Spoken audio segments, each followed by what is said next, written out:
Richard Nixon once said, "North Vietnam cannot defeat or humiliate the United States. Only Americans can do that." At the time, it sounded like political rhetoric. In hindsight, it feels like a warning, because Vietnam was not the kind of war America was built to lose. It wasn't supposed to be unwinnable.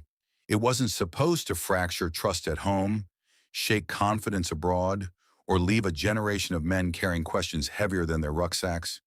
And yet, that is exactly what it did. Vietnam did not defeat the United States in a single battle. It did something far more unsettling. It forced America to confront the limits of its own power.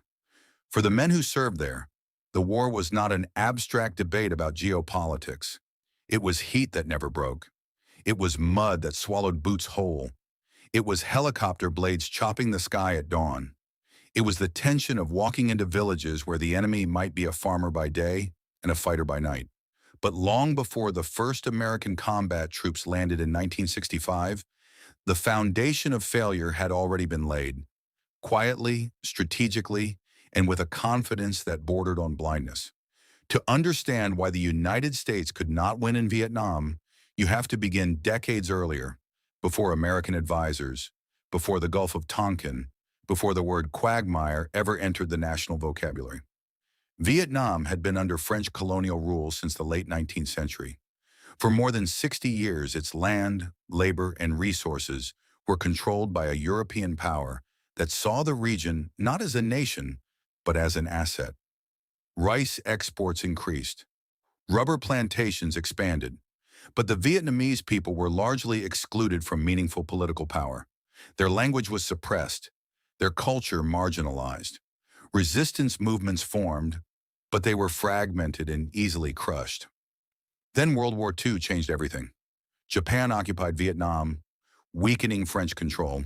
When Japan surrendered in 1945, a revolutionary leader named Ho Chi Minh stepped forward and declared Vietnam independent. He quoted Thomas Jefferson in his declaration. He appealed directly to the United States, hoping America, a nation born from anti-colonial rebellion, would support Vietnamese self-determination. But the world had shifted. The Cold War was emerging. Washington saw not a nationalist first, but a communist aligned with Moscow and Beijing. France returned to reclaim its colony. War erupted. For 8 years, the French fought a grinding conflict against Vietnamese guerrilla forces known as the Viet Minh. The decisive moment came in 1954 at Dien Bien Phu, where French forces were surrounded and defeated in a stunning collapse. The message was clear: a determined nationalist movement could defeat a Western military power. But instead of ending foreign involvement, the Geneva Accords temporarily divided Vietnam at the 17th parallel, north and south, with elections promised to reunify the country. Those elections never came. Why? Because American policymakers feared the outcome. Intelligence estimates suggested Ho Chi Minh would likely win in a landslide. And in the context of Cold War strategy, that was unacceptable. The domino theory dominated Washington thinking. The belief that if Vietnam fell to communism, the rest of Southeast Asia would follow. Laos, Cambodia, Thailand, perhaps even beyond. The stakes were framed not as regional, but global. Vietnam became less about its own future and more about America's credibility in containing communism.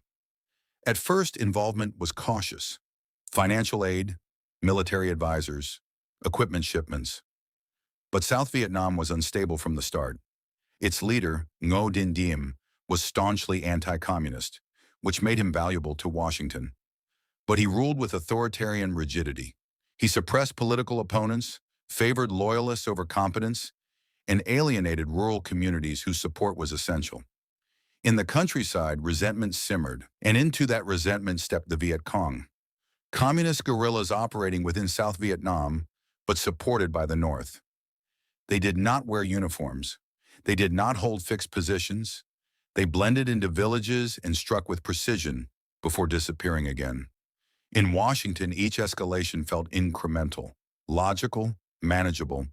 President Eisenhower supported containment. President Kennedy increased the number of military advisors to roughly 15,000. Helicopter units were deployed. Special Forces units trained South Vietnamese troops. But even then, there were warnings.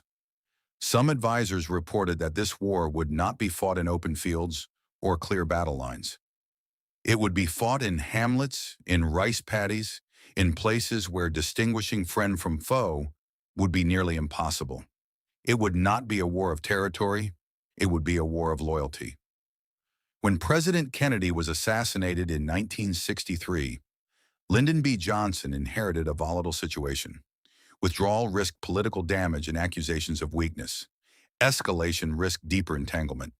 Then came the Gulf of Tonkin incident in 1964. Reports of attacks on American naval vessels that led Congress to grant Johnson broad authority to use military force. Whether misunderstood, misreported, or exaggerated, the result was the same. The pathway to full-scale war was opened. By 1965, American combat troops began landing in Vietnam. There was confidence, not arrogance, but belief. The United States had unmatched industrial capacity, superior firepower, advanced air power, and logistical strength unlike anything the world had seen. Many assumed that overwhelming force would break North Vietnam's will quickly. Some believed the troops would be home by Christmas. But wars are not decided by firepower alone. They are decided by alignment between political objectives and military strategy, between cultural understanding and operational planning. And from the beginning, there was a misalignment. For American leadership, Vietnam was one theater in a global struggle against communism. For North Vietnam, it was a war for national unification and independence, a continuation of resistance against foreign influence. One side calculated costs politically, the other endured them existentially. The stage was set for collision. What American planners viewed as a limited conflict to preserve credibility, Hanoi viewed as a total struggle for survival. That difference would shape everything that followed. And when the first major clashes between American forces and North Vietnamese troops unfolded later that year, the illusion of a quick and decisive victory began to crack. It did not shatter all at once. It fractured slowly, and the first real fracture would come in a valley called Ia Drang. Ia Drang was not just a battle. It was a warning disguised as a victory. In November 1965, American forces encountered large formations of the North Vietnamese Army in the Central Highlands. Helicopters inserted troops into clearings carved from dense jungle. Artillery thundered from distant fire bases, and air support circled overhead like mechanical guardians. When the smoke cleared, official tallies suggested the enemy had suffered far greater losses. On paper, attrition appeared to favor the United States. But wars are not won on paper. They are won in endurance, in will, in the alignment between political aims and battlefield realities. And Ia Drang revealed something unsettling. The enemy was willing to stand, absorb devastating casualties, and return again. From that moment forward, American strategy leaned heavily into attrition.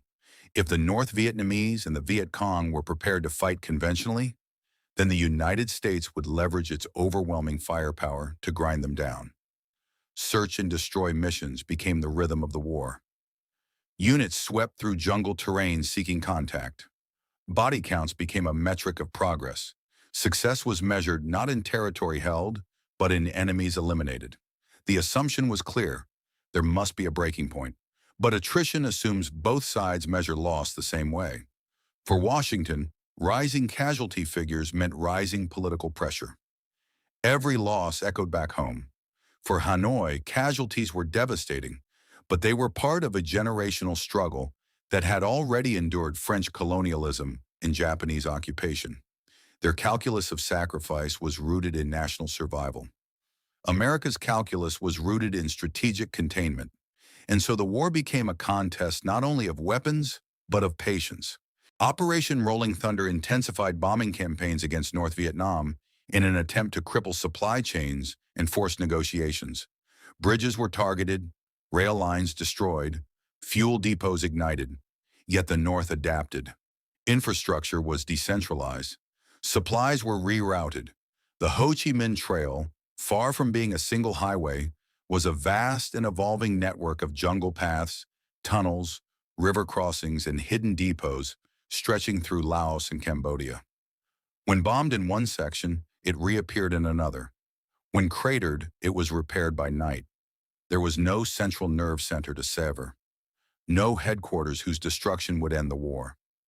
Meanwhile, on the ground in South Vietnam, the war blurred into something far more complicated than conventional battle. Villages became battlegrounds not because they contained military installations, but because they contained people. Loyalty was fluid. Allegiances were often shaped by survival rather than ideology. A farmer might provide rice to government troops by day and to the Viet Cong by night. Intelligence was inconsistent. Trust was fragile. American units rotated on 12-month tours. Just as soldiers learned the terrain, the rhythms of local life, the subtle cues of danger, they were sent home. Replacements arrived inexperienced, stepping into an environment where mistakes could be fatal. The North Vietnamese Army and Viet Cong, by contrast, did not rotate on schedules determined by policy. They fought until wounded, killed, or victorious. Their institutional memory deepened. Their tactics evolved. The strain extended beyond the battlefield. Back home, the draft reshaped communities. Working-class families felt its weight most heavily. Television brought images of firefights, wounded soldiers, and burning villages directly into American homes. Unlike previous wars, Vietnam was not filtered through newsreels months later. It unfolded nightly. Confidence in official statements began to erode as reports from journalists in the field contradicted optimistic briefings from Washington. Then came 1968, and with it, the Tet Offensive. During what was expected to be a period of relative calm for the Lunar New Year, coordinated attacks erupted across South Vietnam. Cities previously considered secure were suddenly under assault. Even the U.S. Embassy compound in Saigon was breached. Militarily, the offensive resulted in heavy losses for North Vietnamese and Viet Cong forces. In strict tactical terms, it was repelled, but psychologically, it was seismic. Tet exposed a gap between perception and reality. For years, Americans had been told that progress was steady, that the enemy was weakening. Yet here they were, launching widespread attacks across urban centers. The credibility gap widened overnight. President Lyndon Johnson faced mounting unrest. Protests intensified. Political divisions deepened. In March 1968, he announced he would not seek re-election. The war had not only consumed resources and lives, it had consumed political stability. For those who served, the battlefield remained constant even as political tides shifted. Patrols continued. Engagements continued. Losses continued. The frustration many veterans carried was not about the competence of their fellow soldiers. It was about clarity. What exactly defined victory? How close was it? Was it measurable? Was it even possible? If you were there, if you remember the uncertainty, the constant vigilance, the sound of rotor blades at dawn, you know that this was not a war lacking courage. It was a war lacking alignment. And if discussions like this matter to you, honest, respectful examinations of history without distortion, consider subscribing, leaving a comment, and supporting this channel. Not to reopen wounds, but to understand them. Because the final phase of this war would force America into a decision it had postponed for nearly a decade. When Richard Nixon entered office in 1969, he promised peace with honor. His strategy, known as Vietnamization, aimed to gradually transfer combat responsibility to South Vietnamese forces while drawing down American troop levels. Simultaneously, bombing campaigns expanded into Cambodia to disrupt enemy sanctuaries. Publicly, troop numbers declined. Draft calls were reduced. The appearance of de-escalation took shape. But beneath the surface, the core imbalance remained unchanged. North Vietnam's objective had not shifted. Time still favored the side willing to endure longest. As American troops withdrew, South Vietnamese forces carried increasing responsibility. Many fought bravely, many paid heavily, yet they remained tethered to a political system that struggled with corruption, instability, and uneven popular support. Negotiations in Paris stretched on. Bombing intensified, then paused. Prisoners of war became symbols of endurance. American involvement decreased, but the war itself did not end. It merely narrowed. The fundamental question lingered. Could a foreign superpower impose stability on a conflict rooted in decades of nationalist struggle? By the early 1970s, American combat forces had largely withdrawn. Headlines shifted. Attention moved elsewhere. But in Vietnam, the conflict moved toward its inevitable conclusion. The fracture that began as a hairline crack in Ia Drang had widened into something irreversible. And soon the world would watch as the final illusion collapsed. By April 1975, the war was no longer about strategy. It was about inevitability. American combat troops were gone. The Paris Peace Accords had been signed 2 years earlier, promising a ceasefire and the return of prisoners of war. For a brief moment, it allowed the United States to step away with the phrase, peace with honor. But peace built on fragile foundations does not hold when one side remains committed to total victory. North Vietnamese forces moved south with speed and coordination that left little doubt about the outcome. Province after province fell. South Vietnamese units, some fighting bravely, others collapsing under pressure, struggled to hold ground without sustained American air power and logistical backing. The imbalance that had always existed, masked for years by American presence, was now exposed. And then came Saigon. The final days were not cinematic in the way wars are often remembered. They were tense, chaotic, uncertain. As North Vietnamese forces closed in, evacuation plans accelerated. Operation Frequent Wind became the largest helicopter evacuation in history. The sky above the U.S. Embassy filled with aircraft lifting diplomats, civilians, and desperate South Vietnamese allies from rooftops. Images from those days would define the war's ending for generations. A helicopter perched atop a building, crowds pressing against gates, papers burning, the sound of rotor blades against a heavy, humid sky. For many Americans watching from home, it felt like humiliation. For veterans, it felt like something more complicated. A collision between sacrifice and outcome. Men had fought for years. Friends had been lost. Limbs left behind. Memories that never quieted. And now the world watched as the capital of South Vietnam fell in a matter of days. On April 30th, 1975, Saigon was captured. The war, or at least America's role in it, was over. But what exactly had ended?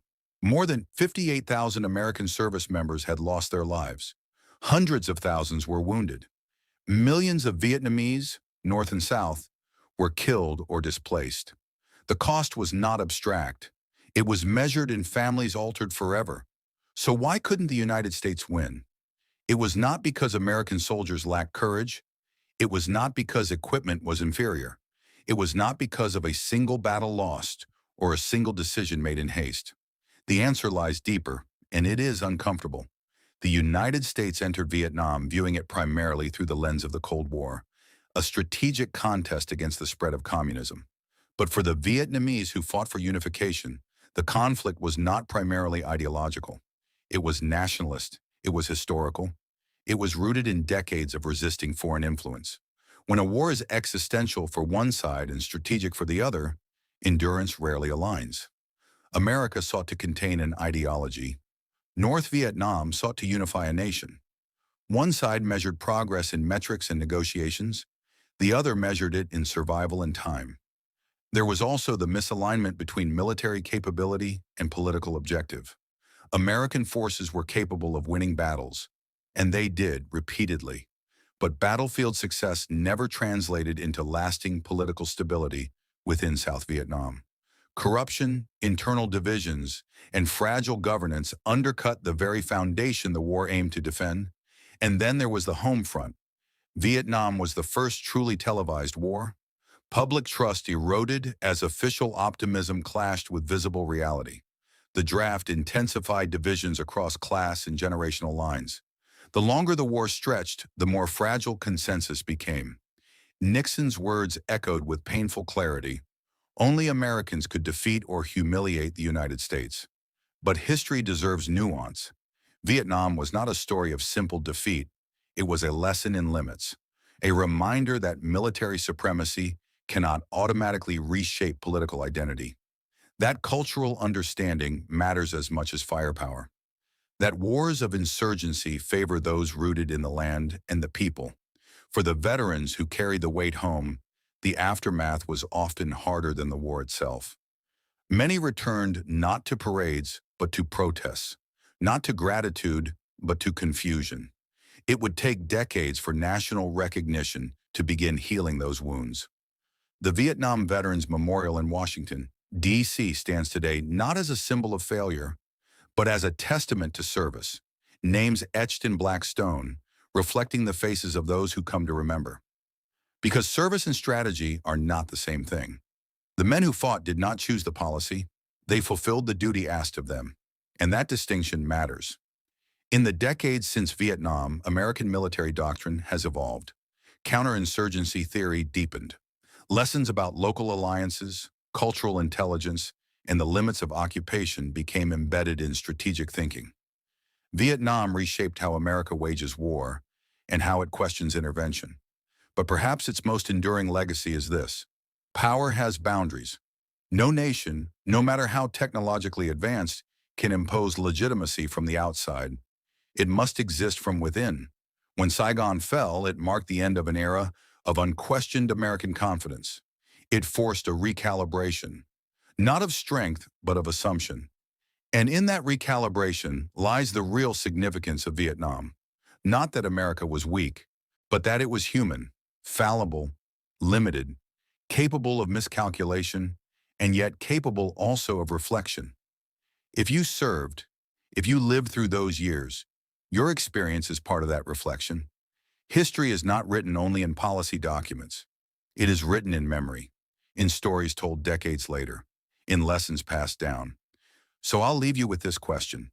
Was Vietnam a war America couldn't win? Or was it a war America never fully understood? If this perspective resonated with you, if you believe these conversations deserve depth rather than slogans, take a moment to leave your thoughts in the comments. Your experience adds meaning to the discussion, and if you value content that treats history with seriousness and respect, consider subscribing and giving this video a like. It helps ensure that stories like this, complex, difficult, necessary, continue to be told.